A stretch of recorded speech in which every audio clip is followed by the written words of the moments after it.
You're about to join Jerry Parker, Moritz Siebert, and Niels Kostrup-Larsen on their raw and honest journey into the world of systematic investing and learn about the most dependable and consistent yet often overlooked investment strategy. Welcome to the Systematic Investor podcast series. Welcome back to this week's edition of the Systematic Investor series with Alan Dunne and I, Niels Kostrup-Larsen, where each week we take the pulse of the global markets through the lens of a rules-based investor. If you're new to the show, I hope that today's episode will trigger your curiosity enough to check out the back catalog and listen to past episodes that you may have missed, like our year-end 3-hour-long debate where all of the co-hosts of the Systematic Investor series came together to debate some of the key topics that are so vital to understand when it comes to rules-based investing, like trend following. So if you missed those 2 episodes, I invite you to go back and check it out. As you may know, the aim of the podcast is to inspire you as an investor. We want to be provocative, but without being polarizing.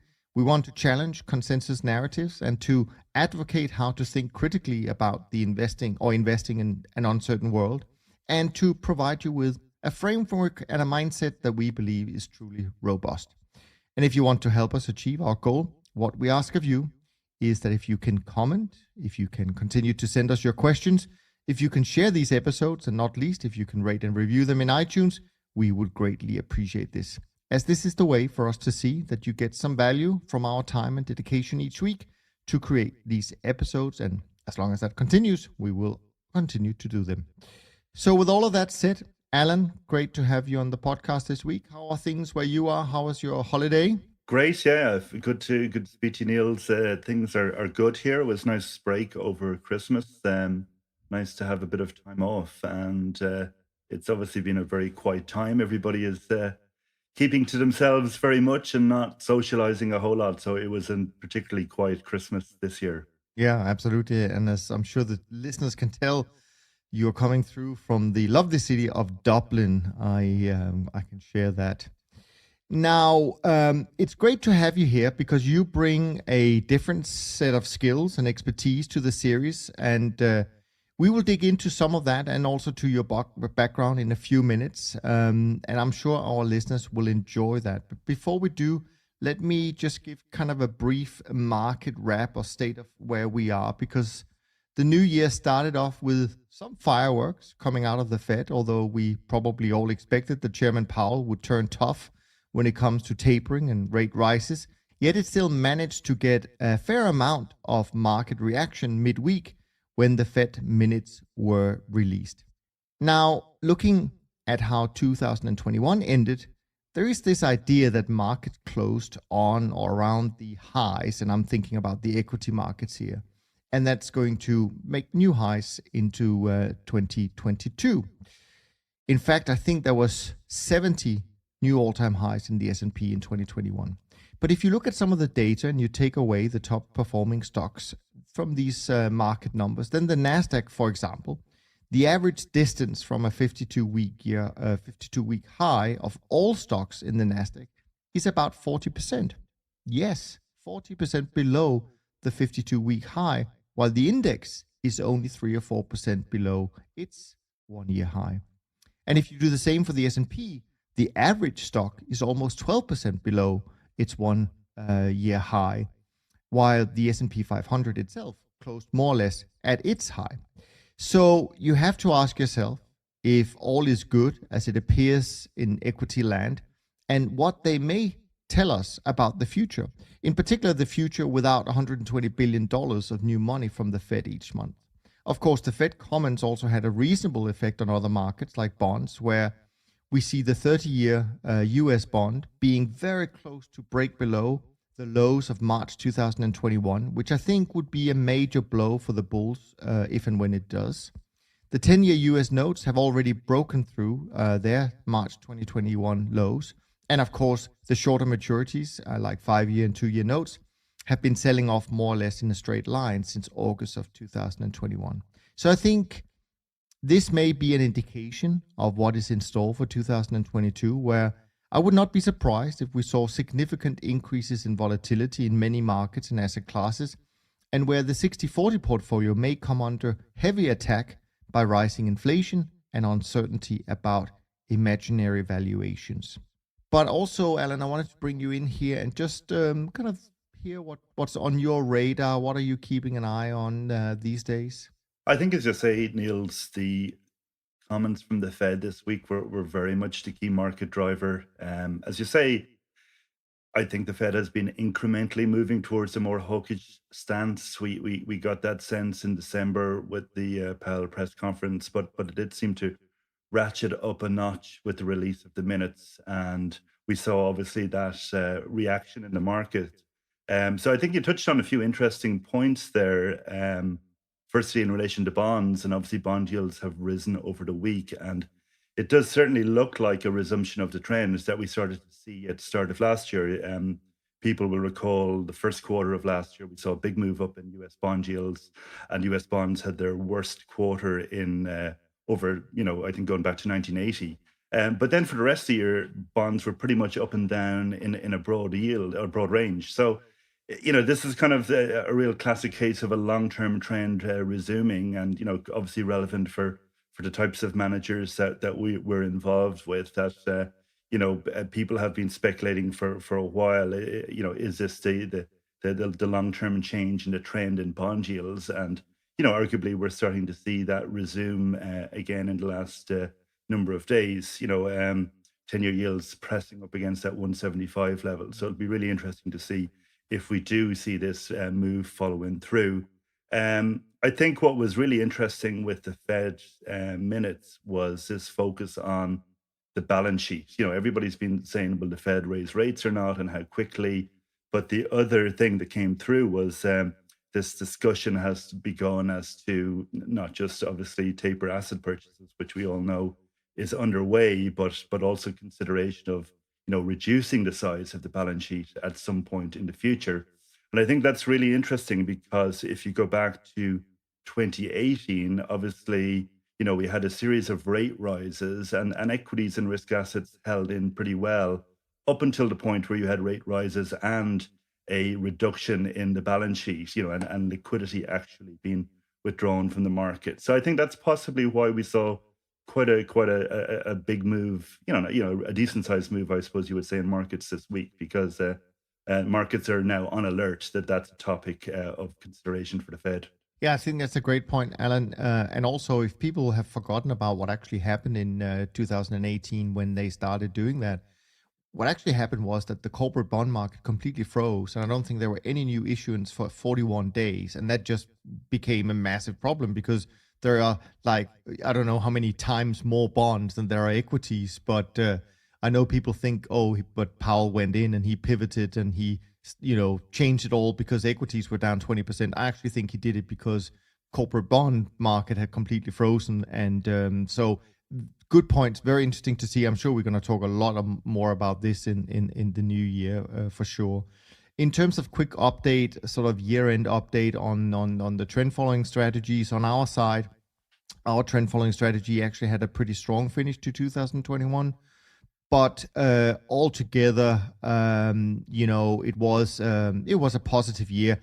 We're going to come in the upper range of what I think most larger managers are going to show for the year, which is either -5 to +5 range. We're in the upper part of that. And so in that sense, it's fine. But, it is a year where performance was below the long-term average of trend following, even though, oddly enough, and we'll come to that later, the indices of trend followers did actually pretty well. So the composition of those indices are probably causing that. And in terms of the first few trading days of 2022, I should say we're recording on Friday, so we haven't got the full week yet. But it's been okay, a pretty good start to the new year. My trend barometer have stayed weak in the last few weeks since we did one of these weekly recordings. And it closed yesterday at 36, so still weakish. Certainly not an environment where you'd expect strong performance from trend followers. Certainly the medium-term trend followers, perhaps other time frames might be doing okay. In terms of our volatility strategy, it also had a positive finish in December to the year, although it did finish down for the year a little bit. But I would say, again, looking at the early numbers that I can see, it did significantly better than some of these well-known long-only volatility strategies which had a really tough year in 2021. Q1. I actually think that volatility is going to be a really interesting area to follow in 2022. My own personal expectation is that we're going to see perhaps an explosion in volatility during the year, but time will tell. For my own trend following strategy, I have to say it finished at a pretty down way in 2021. Had a really bad month in December, lost 6.9% and finished flat for the year, down 43 basis points. That was a bit disappointing. So it's kind of in the middle of the range of what I've seen the larger CTAs finish. There are a couple of exceptions, I should say, in fairness. There are a couple of managers I've seen who did really well in 2021. So congratulations to those. In terms of the division of the different type of models in the strategy, Group 1 models, so classical trend, they were down about 2.28%. Group 2 models in December, I should say. Group 2 models were down 32 basis points, and it all kind of got lost in the Group 3 models that were down 4.31%. And it's really down to this reversal we saw end of November, where a lot of these models got stopped out, maybe even got the change direction, only to see December resuming some of the longer term trends. Just to wrap up the year quickly, for the whole year, for 2021, the top sectors in my strategy was base metals and energy, and the worst sectors were equities, currencies, followed by precious metals. In terms of single markets for the full year, aluminum, Swiss market index, and zinc made up the top three, and the bottom three we had DAX, gold, and German bunds. And finally, for those who keep an eye on the risk to stop that I talk about, it's down to its lowest level that I've seen. I think in the last 12, 14 months, it's down to less than 5%, 4.8%, if all positions got stopped out. We'll leave it at that, and then we're going to move on. Before we get into some of the topics that I want to speak to Alan about, we did get a question in. Actually, we got several questions in over the last few weeks, and I think most of them actually are more appropriate to discuss with Rich and Rob and Jerry. So today, I'm just going to bring up one of them, but I haven't forgotten about the other ones. And that is from Brett. And Brett asks, this is my second question to TTU, and I really appreciate the thorough response I received on the show for my first question. The access the average Joe has to trend following professionals is awesome in this day and age, and I figured I would ask another question in regards to drawdowns. You have spoken about the annualized volatility and to expect roughly twice that in your future drawdown expectation. And you and other papers and books have mentioned the drawdowns of various CTAs. They all seem to be around 30%, give or take. And I was wondering if that is the drawdown for the year or if it's the drawdown from a high watermark.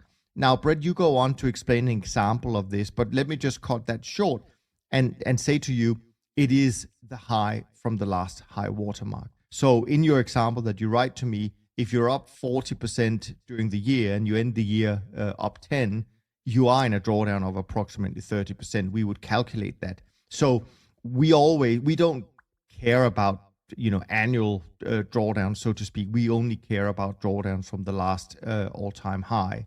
So that's what we mean by drawdown. I think, Alan, you could probably agree with that. That's right. Interpretation of it. So, but thanks for the question, Brett, and keep asking questions, and thanks for your support, of course. Now, Alan, since this is your first time on the podcast, and since our listeners will hear a lot more from you going forward, I wanted to spend a little bit of time on your background because it's very different to the rest of us. And I think this will be a great way to give some context to our conversation today and to all our future conversations. So let me just sort of start out by asking a little bit about how did the path to getting involved in the CTA industry, what did that look like for you? Yeah, it's been an interesting journey. I'd say I've been kind of loosely connected with the industry for quite a long time, in the sense that I've started off my career in the mid-90s in banking in London. I was involved in FX. I had studied economics in college, in Trinity College here in Dublin, and as was typical at the time, people got jobs in what was called a milk round, and I went off to London and did a graduate trainee program and ended up in foreign exchange. And I was sitting on an FX desk doing two things. I was a technical analyst, so looking at charts, and obviously technical analysis is effectively the underpinning of trend following and quantitative trading and momentum trading. And but also I was trading, doing some proprietary trading, and I was part of a desk where there was a guy actually running momentum models, and this was in the mid '90s. So I had that immediate kind of exposure to quantitative trading. The guys in the desks would just say, "Oh, the models are buying or the models are selling today." There was never a whole lot more color around it, but it was essentially a trend following model. And I used to obviously assess the markets from a technical perspective. Equally, I obviously I'd studied economics, so I've always had that dual interest in the macro and what's driving markets, and it's absolutely fascinating to debate all of that stuff about the Fed and everything going on in the world and monetary policy and fiscal policy, etc. But when it comes to managing risk and taking positions, I think it's the technical and the quantitative side is really interesting and has always drawn me. So I've always kind of had that dual interest in both macro trading and having that macro perspective on asset allocation, but also the interest in trend following. So maybe not quite as much of a purist as some people you talk to, in the sense that a lot of people will say it doesn't matter what the fundamentals, you just follow the price, and that's definitely a valid perspective. With my background, I'm always curious as to the rationale for the market drivers and thinking about different scenarios that might play out in the world going forward. So as I say, I started off in FX in the mid '90s and worked with it was Bank of America. It was there for a number of years. Was out to Hong Kong, Singapore, back to London with another bank, and moved back to Dublin and worked for a macro CTA here in Dublin, and that was quite unusual. Not too many of those in Ireland, and again, that was looking at futures and FX markets, and I was a strategist as part of the team, and again, great experience to be able to do that. You don't have a huge hedge fund community here in Dublin. I worked as head of investments in a private wealth business, and then I've joined a large fund of funds in Dublin, Abbey Capital, which is one of the largest allocators in the managed future space. So very much specialists at allocating to CTAs, and I was there for 10 years, a managing director, a member of the investment committee. So in my role, involved in all of our manager due diligence efforts, so looking at CTAs and quantitative managers and allocating to those managers, and also spent a lot of time, liaising with our clients, trying to explain the strategy and position managed futures and trend following in the context of multi-asset portfolios, which I think when you do that, having the macro background is helpful, because the conversation, the language in the markets is very much macro driven. What's going to happen? What are the macro variables? And it can be a challenge sometimes to translate quantitative trading and systematic trading into that discussion. But yeah, had 10 years at Abbey, a great experience, and I know we'll talk about some of the research I produced when I was at Abbey. And last year, just I suppose part of the great resignation, you might say, I decided it was time for a change for myself. I left the business, and I'm about to start my own firm called Archive Capital. So again, very much focused on the alternative space. So we'll be offering research and consulting, but also looking to partner with institutions in the delivery of alternative investment strategies and solutions. So very early days, just literally at the starting point, but very excited about a new chapter for myself. It's so exciting, actually, and it's really exciting for us that you have joined this Systematic Investor Series, but also we can certainly reveal that we're actually going to launch a new series on the podcast called the Allocator series, where you will be heading that up, and through all of your great connections and so on and so forth, we'll have some really interesting allocators, investors in the alternative space on that series. So that's going to be exciting, and I think that this is a dimension that I actually wanted for quite a while to add to the to this series specifically, because we talk a lot about what's going on from a pure manager perspective, but we definitely need to understand better what the investors are thinking about this whole space. So that's going to be super interesting. Now, you mentioned it yourself. And by the way, of course, I got to know you through your work at Abbey, because you you speak to many managers. So that's another interesting thing. You not only help people or help allocate money, but you have that insight from speaking to lots of managers. So it's going to be super fun. Now, you mentioned that you wrote a paper, which I actually think is one of the best papers on trend following that I've seen for many, many years. And I want to start out today by kind of revisiting some of the themes that was in that paper.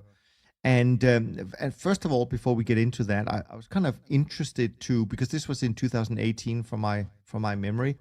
I was kind of interested in finding out what inspired you, and maybe there were other people working on it as well, but what inspired to write the paper in the first place? And maybe you should set the framework of what it was you wanted to achieve with the paper as well.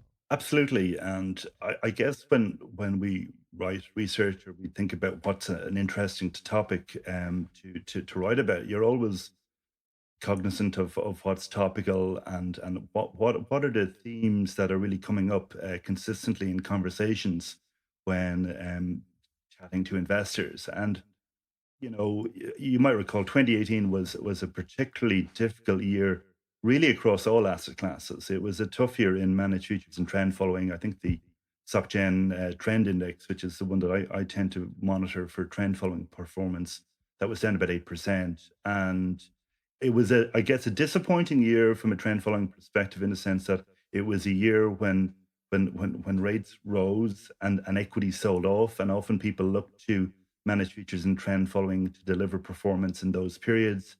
And 2018 wasn't one of those periods. Now, performance was positive in the fourth quarter, if I recall correctly. So you did see that, when you had the big equity down move in December, trend following and managed futures did deliver in that period. But over the full year, performance had been difficult. And it came on the back of, probably a 3-year period, 2016, 17, 18, which again had been tough. 2014 had been a very strong year in managed futures and trend following, and Q1 2015, the trends continued in that period. So 2015 was good too. But you'd had a tough drawdown period, 2012, 2013, and then you'd had this subsequent period in between 2016 and 2018, which had been difficult. So when you looked at metrics from, whether it was 5-year returns or 7-year returns or 10-year returns, performance was starting to look difficult. And, speaking to clients, often the view was, oh, managed futures and trend following has only been up one of the last 6 years or one of the last 7 years. So something is broken with the strategy.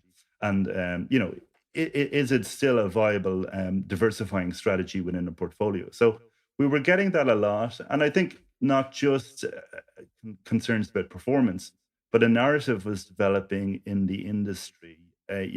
What tends to happen is people observe something, they observe good performance or bad performance, and then, okay, it's natural for us all to try and understand it and put forward an explanation or a narrative.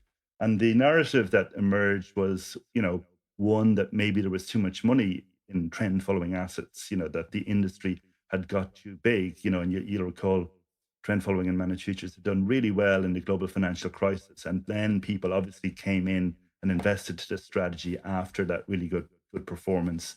And we had seen that kind of trend of increased interest, particularly from US institutions over the course of the last decade. So there was that concern. But there was also, a narrative that maybe markets had changed. Markets had become faster, things had sped up, and trend followers were too slow. So they weren't nimble enough to capture the moves. And that was another comment that I would frequently get speaking to investors. And then, in this period, we had the growth of high frequency trading as well. Stories of the some of these firms that made money every single day, not only over a period of time, and they were just really fast, nimble in and out of the markets in microseconds and milliseconds. And again, people were saying, "Oh, these guys must be stealing the lunch of kind of slower traders." And the problem with these narratives is they can just appeal to people just for various reasons. So there's not necessarily any statistical evidence to support them, but if somebody thinks that sounds a compelling explanation, then it's hard to kind of counter it. So what we said was, that there are these concerns out there. Maybe we need to look at these topics a bit more systematically and provide actual evidence. Is there any data to support these assertions? And if not, what is the explanation for why it had been a more difficult period for trend following and managed futures in general? So that was really the context, and obviously, there's a whole team of us working on this during the period. And what we found, and I suppose, we had a suspicion, when we started the research, that it had been, from a market perspective, a difficult period. And, when you're working in the managed futures industry, you get a sense that, okay, this has been a good year because we felt that there has been big moves in markets. And if it's been a tough year, it's been tough because markets have been generally choppy.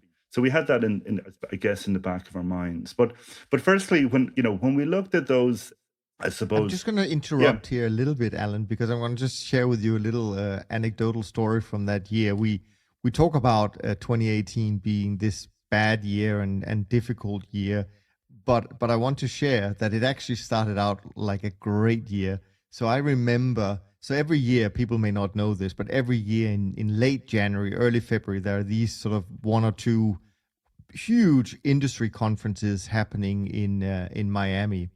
And so a lot of managers and investors go to them. And I just remember very clearly that January had been a good month. It was a strong month for CTAs, and February had started out really well as well. And you kind of like, a lot of managers were up like 15% already for the year, and it all felt really strong. And I just remember, more or less, as soon as that conference started, Volmageddon happened. And we just saw that all that great performance disappear in like 2 days. It definitely is a period that was remembered. And then, of course, we kind of trends reemerged after, I think, those 12 days of down equity markets. It didn't fall that much. But the problem was, as we've seen so many times, of course, and that's completely normal, that 2017 was a really strong equity year. So CTAs or trend followers were getting into 2018 fully loaded with equities and all sorts of correlated positions. So that was the challenge we had, which we will always have when something like that happens, of course. But then, as you rightly said, I mean, over the summer, people got back in line and it all looked okay. And then came the next sell-off, the next mini crises, which wasn't as bad performance-wise. I think you're right. Certainly in December of 18, trend followers started to make money again.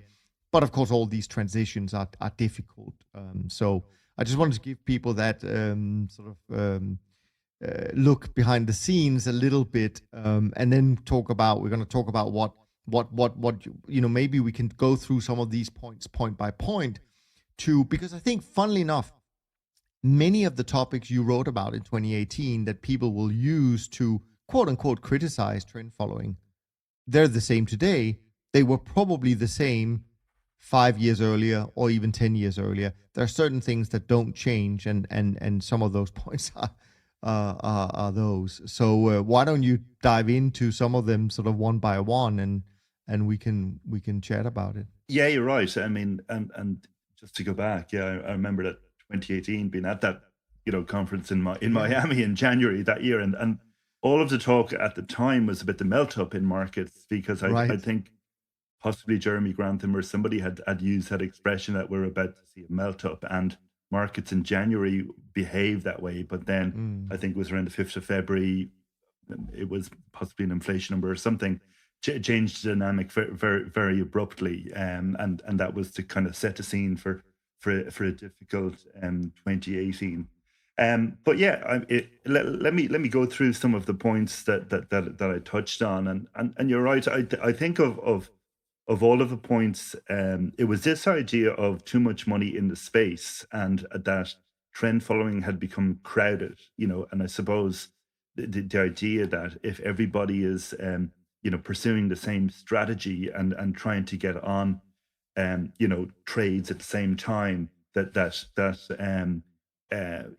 basically people are going to have what we would say bad fills in their execution, because Slippage, everybody's putting on the same trades at the same time, and that's going to lead to degradation in performance. And it wasn't just that this was been suggested by clients. I mean, there were some people in the industry as well who were making a bit of a shift away from trend following as a key ingredient in their strategy. So there was a general theme out there of, okay, is there is trend following going to be as successful a strategy going forward? So what we did was, we looked at the industry assets under management data, which you can get from providers such as Barclay Hedge. And the number that people normally say is, there's about $350 billion in kind of trend following / managed future strategies. And if you compare that to how that has developed over the last, couple of decades, it seems like a very strong growth in assets. But actually, what we did was, when we delved in and looked at the numbers, you have to, for one, split that between managers who are pursuing trend following and managers pursuing non-trend strategies. So, non-trend strategies are short-term or systematic macro or FX trading or, relative value in commodities, that type of thing. And, it's important to differentiate between the two, because obviously managers in the non-trend space are going to have very different positioning than managers in the trend space. So there's no reason to expect that they would have similar positions. So that was the first thing. So that essentially took about half of the assets out. And then the second thing was to look at the level of volatility that managers were running their assets at. And this is an important point, because it's not just about the size of the assets that you run, it's at what volatility do you run those assets at? Because if you think about it, if you're going to run your trend following program at 20 vol, as opposed to 10 vol, your position size is going to be double. So your market impact is going to be double as well. So it's important to know, we'll always say in the industry, such a manager is managing, $1 billion, and we'll say, well, at what vol is that at? Because, big difference if they're running a billion at 20 vol versus $1 billion at 5 vol. So that when we looked at it and adjusted it for volatility, we actually adjusted everything to the median trend follower volatility, which is 13% annualized volatility. What we actually saw was that the trend following AUM was about 130 billion or so, and it hadn't actually grown that much relative to say where it had been back in 2008. Which had been an absolutely fantastic year for trend following strategies. So that seemed to be, a point where you would question, well, is this really the problem? And the other aspect that we looked at then was you need to think about, it's not just the size of the assets, but it's the size of the assets and the market impact in the context of how much money is being traded in the markets. And of course, over the course of that period as well, we've seen a huge growth in the volume and open interest in futures trading generally. So if trend following is becoming a smaller percentage over the overall market, then it should be having a smaller market impact, not a larger market impact. And that was certainly what we found. And coupled with that, what we had seen with managers is that we're spreading the risk over a larger number of markets as well. So things like emerging market currencies, or there's more markets in power trading that were now open to managers. So all in all, when you looked at it objectively, there didn't seem to be a strong and compelling case for saying, that the trend following market impact suddenly had grown substantially. So we felt that there was quite strong evidence against that hypothesis. Yeah, no, I think that's very important actually, and I just want to add a couple of things to that. One, by the way, I can share that when I started 31 or 32 years ago in this industry, we were less than 10 billion, and in total AUM in the whole world of CTAs. So it has grown a little bit since back then, but as you rightly say, not to the extent that people actually think. The other thing I remember from the time, to some extent, and I think this is also why I think the narrative came up, is that, back in the day, banks would always criticize trend following as being sort of a black box and you shouldn't invest in that and so on and so forth. And suddenly, a lot of these banks started saying, oh, but trend following, that's just a factor and that's a very easy factor that we can do. We can almost do it for free for you. So I think a lot of people, so there was a lot of money flowing into some of these really cheap products, and people obviously, I don't know if they believed, but they certainly hoped that they would get the same level of performance from buying something that was super cheap. Of course, that didn't pan out. We know that, and a lot of these cheap replicator products has closed since then. But all of that, I think, hyped up this, as you rightly put it, this narrative. Oh, but there's just too much money in trend following, which is kind of a funny thing because to some extent you could say the more people who follow trends, the bigger the trends is going to be. But anyways, it's good that you were able to dispel that notion with pretty convincing data. It was one of the things I certainly remembered from the paper, that suddenly there was some evidence we could talk to people about that.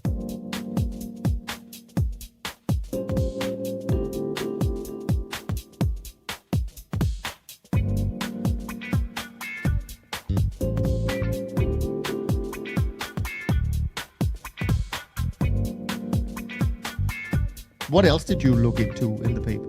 Yeah, I guess the other issue that did come up a lot was this idea where CTAs being gamed by other market participants, and this again was something that we were thinking about, trying to say, well, how would you prove this or disprove this? I think if you think about it, what is the argument here? It seemed to be the argument, okay, we've got this new set of market participants, high frequency traders, and they're obviously making a lot of money. So they're making a lot of money out of somebody, and maybe it's CTAs that they're benefiting at the expense of.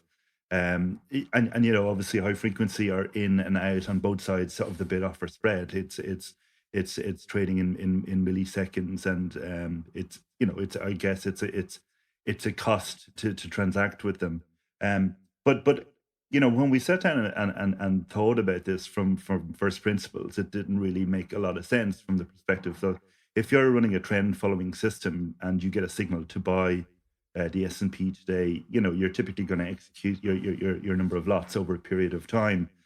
So if you're trying to anticipate, if you're trying to get in ahead of that flow, you're going to have to be willing to, hold that risk for pretty much probably throughout the day, as opposed to the business model of obviously the high frequency is to be in and out of the market in milliseconds. So that was from first principles, we felt this doesn't sound right. The second thing is that if this was really a problem, where you would see this is in the slippage numbers for the CTAs, because obviously every time you went to deal, the market would be moving away from you, and obviously your cost of execution or your slippage would be deteriorating over time. And we weren't seeing that either in terms of the slippage data we were monitoring from the underlying CTAs. The general feedback and the data we were seeing was, slippage, if anything, was improving, and obviously, cost of trading had improved over time as well.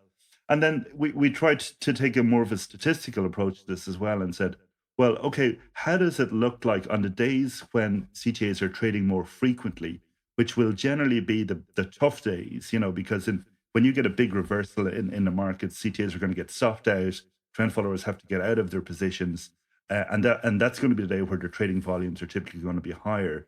So we split the data for trend following managers into two periods, basically into 2 decades, and looked at, was the performance much worse in the second decade on those really bad days, because that might be evidence that you were seeing some kind of degradation on those bad days when everybody was trying to get out of positions relative to the first decade.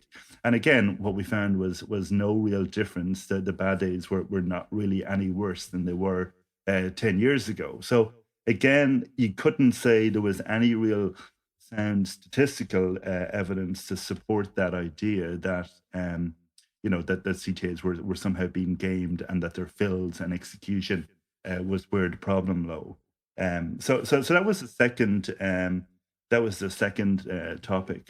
Yeah, and I think just again putting some other spin on that, and I can't remember when Stanley Druckenmiller first came out and talked about this, but I think even though people know him as a kind of a global macro guy, I think there's a lot of trend following going on in the way he trades from interviews I've heard him say, and also how he describes how he gets into trades and stuff like that. And I remember that he's come out a few times saying, well, one of the things that made it really why he went kind of retired for a while was he felt that when he was getting into positions, there were a lot of these other types of managers or strategies or investors that were kind of making it difficult for him to, when he was buying a breakout, for example, there's suddenly a lot of pressure being put on, like a kind of a mean reversion type trade that pushed the prices, against these breakouts, so to speak.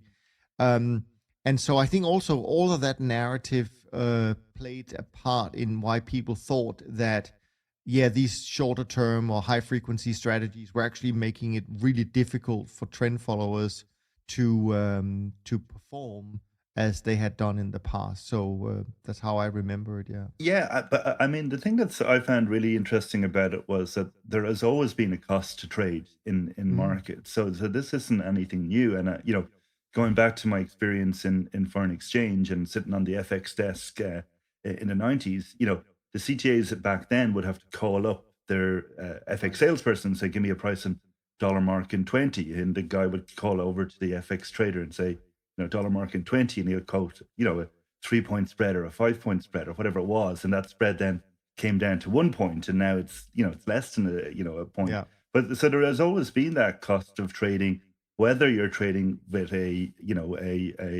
FX market maker or if you back in the day you had to transmit the order into the futures pit and cross the spread there. But the general trend has always been for more compression of those spreads over the last number of years. So again, from that perspective, it didn't seem to stack up either. No, I mean, the way I could kind of understand that it could have an influence is if you think about managers that use pure stop-based strategies, right? Where you could say, well, we get a breakout, we say we go long, crude oil, and then we see a lot of shorter-term managers coming in and kind of doing the opposite, right? And it pushes the market down, and you get stopped out. I don't think this is really happening. I'm just saying, as if you're going to visualize what could be a problem, that could be a problem, of course. But I really, I think people sometimes, and we know that, of course, is they're looking for narrative to explain things. And CTAs are a good victim of that because we don't really come out and explain much. So there's no debate. If they can get their views in the press, we're not going to argue against them because we know it's not true.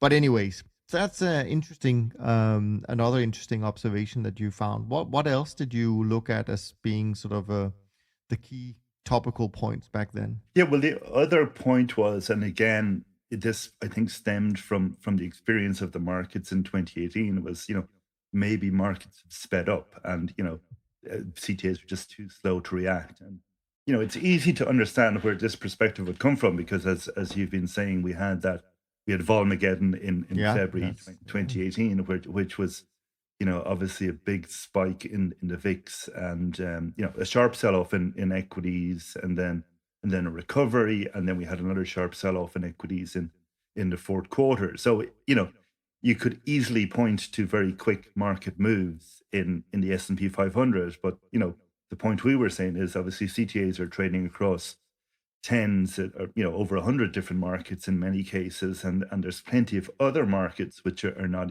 exhibiting this kind of fast market behavior. So again, what other evidence could we point to?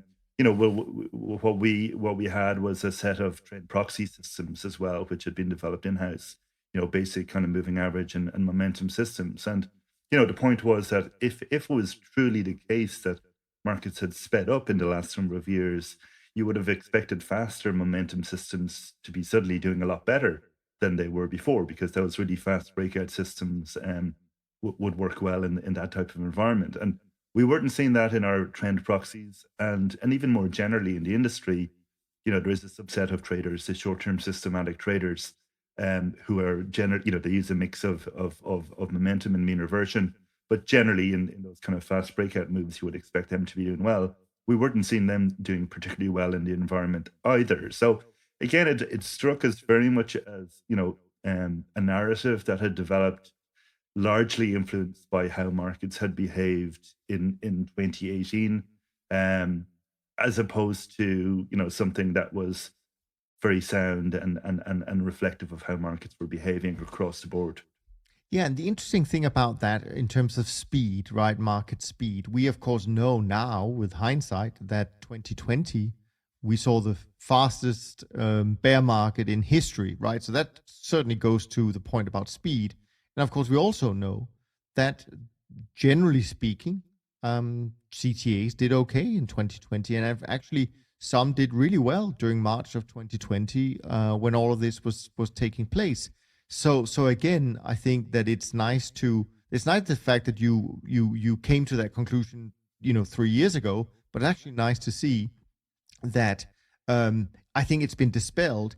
And even if you take, and I know this is only a sample of one, if you look at last year, right? Well, the short-term traders index was flat for the year, and the trend index, as we're going to talk about later, had a pretty good year actually. So again, but the other thing that I remember from the time, and it's still the case for sure, because I think I do hear that still, that but maybe trend followers are too slow and things have changed, is because there was a push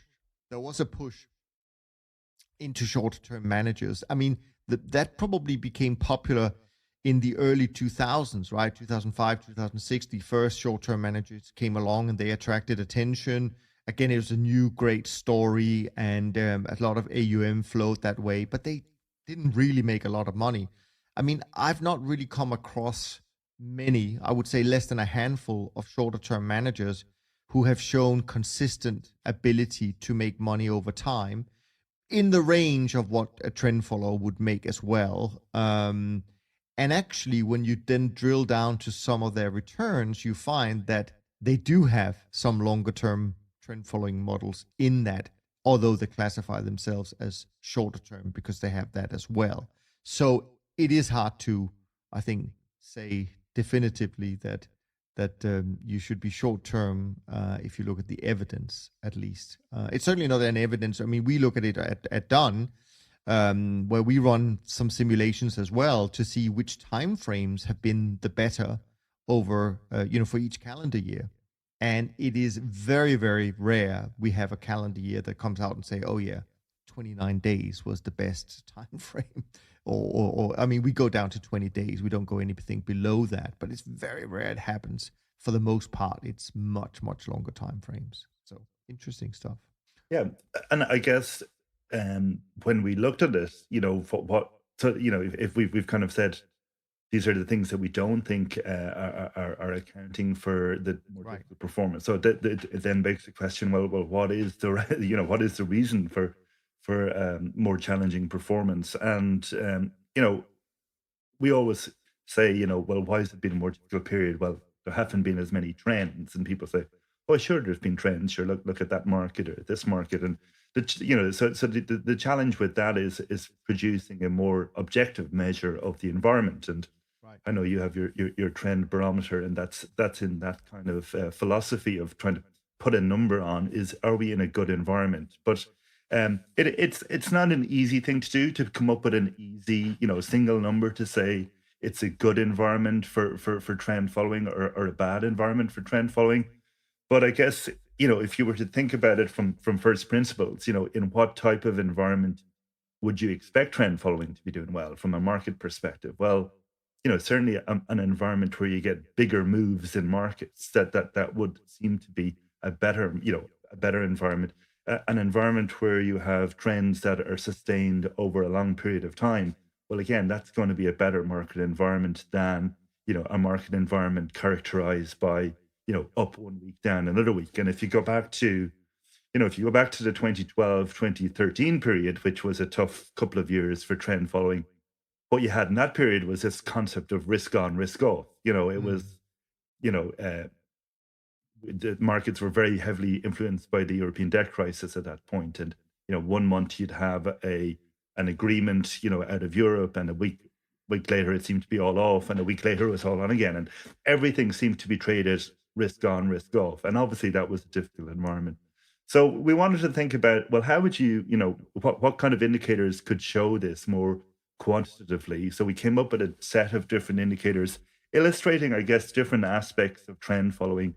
So at a very basic level, you can look across all of the futures markets and just look at the average risk adjusted change across each of the markets. So when I say risk adjusted, the volatility adjusted change. And actually if you just plotted that on a year by year basis versus the performance of trend following, you do see a positive relationship. And again, in 2018, you saw a really low average change across markets. And then taking that concept a step further, we said, well, let's look at the number of markets that have been experiencing a one standard deviation move over the last year, and plot that over time. And that was a very, very informative to see that when we went through that decade, for much of it, the number of markets that were experiencing a one standard deviation move over the past year had fallen down to I think it was down to one market out of 55 at the end of Wow. 2018. So markets had experienced moved within that, but in terms of an overall one standard deviation move over the period, there had been increasingly fewer markets experiencing that level of market movement. So that was the second indicator that we had, to kind of assess what we would call the trendiness of markets. And then we looked at things like the percentage of markets in a trend over time. And the way we did this was we said, for every market, we'll characterize or categorize it as either being in a trend or in a consolidation or a reversal by looking at the price relative to moving averages. So if the price is moving up and above the 20-day and above the 120-day moving average, that's an uptrend, and the opposite for a downtrend. And if the price starts breaking below the moving average, it's into a consolidation phase. So literally just counting up the number of markets in any given point in time that are in a trend, versus the markets that are consolidating. And again, if you plot that over time, it tends to show you, well, what it showed very clearly was that the percentage of time trending was less in that decade relative to the previous two decades. The other indicators that we looked at was the average length of trend. And then we also developed an indicator called trend efficiency or directional efficiency. And that was basically, taking the Perry-Kaufman efficiency measure and adjusting it for the kind of performance of a trend following system. So it's effectively measuring the percentage of price movement that was within the direction of the trend in a period of time. Because obviously, the perfect scenario is if the market moves in one direction, but also that it moves in that direction every day. So if the market moves up 10%, but it's up 8% one day, down 7, up 8 again, that's a really choppy move. That's not going to be as favorable for a trend follower as if the market is consistently going the same direction. So that was the idea behind it, of looking the trendiness of the market. And again, that indicator correlated with performance, and indicated that again, the 2010s, that whole decade had been more difficult from a trend following perspective. So it was interesting. None of these indicators by themselves were very highly correlated. You couldn't look at one and say, yes, that's clearly the one indicator that tells you how well trend following should be doing. But it was interesting that when you looked across all of the indicators, that they were all giving an indication that the 2010s, from multiple perspectives, were looking like they had been a more difficult year or decade from trend following, in terms of that market environment. I I think it's fascinating. It's really a timeless study, right? Or at least the methodologies, and maybe it's something that you might want to revisit and update and see if it still holds true now that we've had a couple of, again, different environments in the last few years. But yeah, no, absolutely fantastic. Anything else you want to say about the study before maybe we can jump into one or two other topics before we close out for this week? Yeah, I mean, I suppose the other question that we got a lot, and this comes back then to the whole point about the macro versus the quantitative. Then the question is, well, Hmm. why was that the case? And what was it about the market environment in that period that produced an environment where we were seeing fewer big moves and fewer Hmm. sustained trends? And it's an open question, really, and we put forward our views on this, and my sense was, we one thing that actually, when I look back, I had to look back at the paper, Sure. yesterday, just to refresh my memory. But one thing that really stands out is that, if you look at quarterly GDP growth in the US, going back over 30 years now, in the 2010 decade, there was no recession in the US, and there was no boom on a quarterly kind of annualized basis. GDP growth was between -1%, 1.1, and plus 5.5. So if you think about that relative to what we've already seen this decade, where we've had an enormous, like the sharpest, recession on record in annualized terms.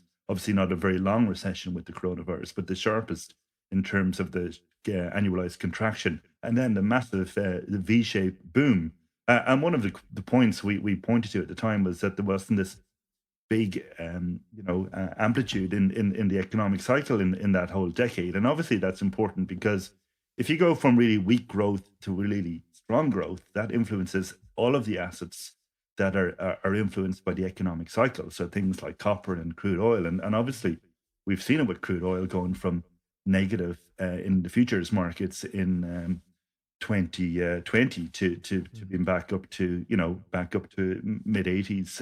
Yeah. So that's, we've seen it in copper, we've seen it across the commodities. So, you know, um, people tend to, I say we all have a natural tendency to extrapolate what we're experiencing at a given point in time. And what we had seen in that decade was low inflation, a lot of quantitative easing, which, arguably was suppressing market volatility. Um, not a lot of variability in GDP. It was just slow and steady. This hypothesis of secular stagnation, and a lot of quantitative easing, which was compressing risk premia. So we felt that, and also low interest rates across the whole Of world. course. Yeah. Historically, that was always a good opportunity for trend followers, that you would get trends in interest rates and you would get diverging economic cycles. So you might have, rates going up in the US, but not in Europe, and that kind of divergence could create opportunities. So we felt that that decade was very, interesting and unique, and may not be representative of what we might experience in the next decade. And I remember reading at the time Ray Dalio had produced some research on a similar theme, looking at different narratives that you had tended to see in markets going back over the last decades. And what you tend to see is you have a particular dynamic in one decade, and the market tends to adjust to that.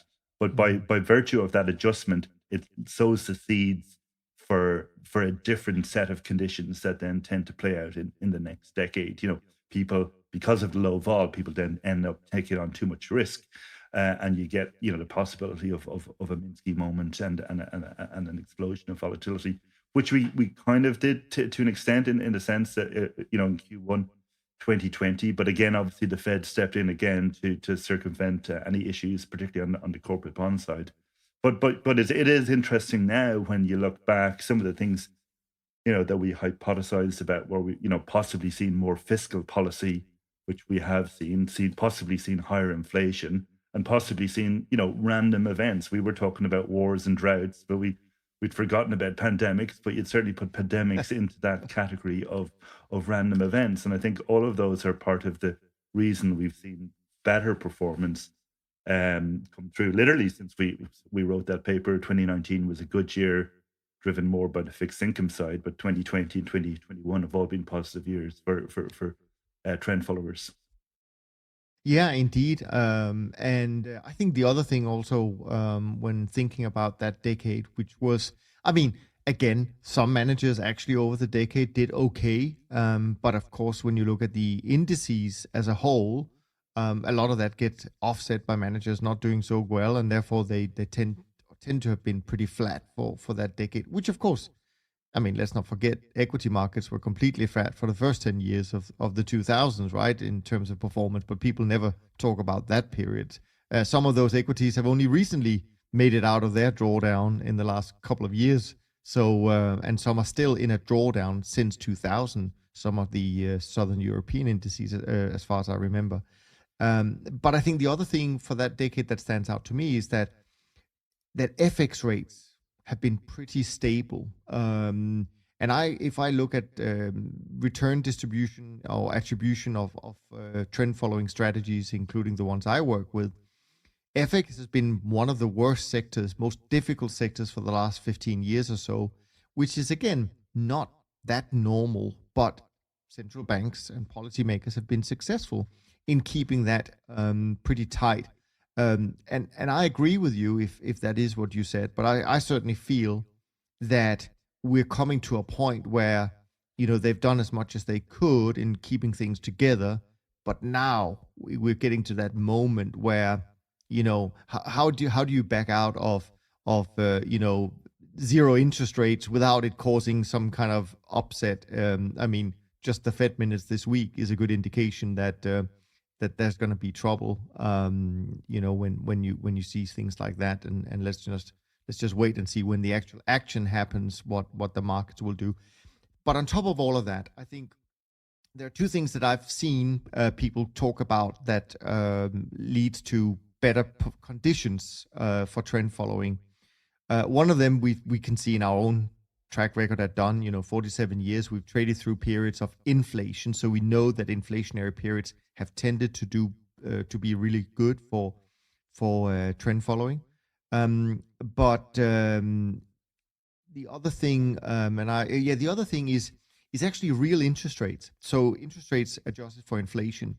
And what I've seen some people comment on is that when they get to the extreme, so either extremely negative, like they are now, I think they're as negative as they were in the 1970s, or extreme positive, that's also periods where you see really good opportunities for trend followers. So I'm optimistic, which obviously I'm every year when the year starts, but I am optimistic that we're going to have big moves. Now, whether we can catch them or not, that is a different story, because clearly last year, some of the transitions you saw in currencies from a short dollar position initially of the year and then ending the year on a long dollar, that's a transition that takes a while for trend followers to capture. And the other one has been fixed income, getting into 2021 on the long side and then shifting to the short side, only to see the markets bounce for quite a few months before starting to sell off in around August, September time. Again, difficult environment. So, but as I said, I'm optimistic. Alan, there are so many things we need to talk about just in a few bullet points that we plan for today. But I think we need to give it more time and justice to dive into this. This was very specific, where we could go and revisit that paper from 2018. I think that was a great way to kick off the new year. So let's keep the other topics for next time. You're back on this series, and then of course, there'll be, I'm sure, many more things to talk about at that time. Today, I'm just going to talk about performance as of the end of the year. So I'm not going to talk about the first few days of 2022. But the BTOP 50 indexes we've already talked about actually finished the year pretty well, up almost 1% and up 10.16% in 2021. SocGen CTA index up 67 basis points in December, up 6.5% in 2021. And the SocGen trend index up almost 1% in December, up 9.61% in 2021. And that's actually beats the last 2 years. It's even better than 2019, which was another strong year for the SG trend index. Short-term traders index, we already talked about it. It was down almost 1% in December, and it finished the year completely flat. And in terms of the traditional markets, I guess, MSCI World Equity Index had a strong year, up 20%, and the World Government Bond Index, on the other hand, were down 2.6% or 2.59%. Next week, I'm joined by Mark, so make sure you send in your questions for him and for upcoming episodes in general. And as always, you can email them to info@toptradersunplugged.com, and we'll do our best to answer them, as well as the backlog that I mentioned that we have lined up. If you have time, feel free to go and rate and review the podcast. It certainly would be a great start for us to see more reviews coming in. With that said, from Alan and me, thanks so much for listening. We look forward to being back with you next week. And in the meantime, take care of yourself and take care of each other. Thanks for listening to the Systematic Investor podcast series. If you enjoy this series, go on over to iTunes and leave an honest rating and review. And be sure to listen to all the other episodes from Top Traders Unplugged. If you have questions about systematic investing, send us an email with the word question in the subject line to info@toptradersunplugged.com, and we'll try to get it on the show.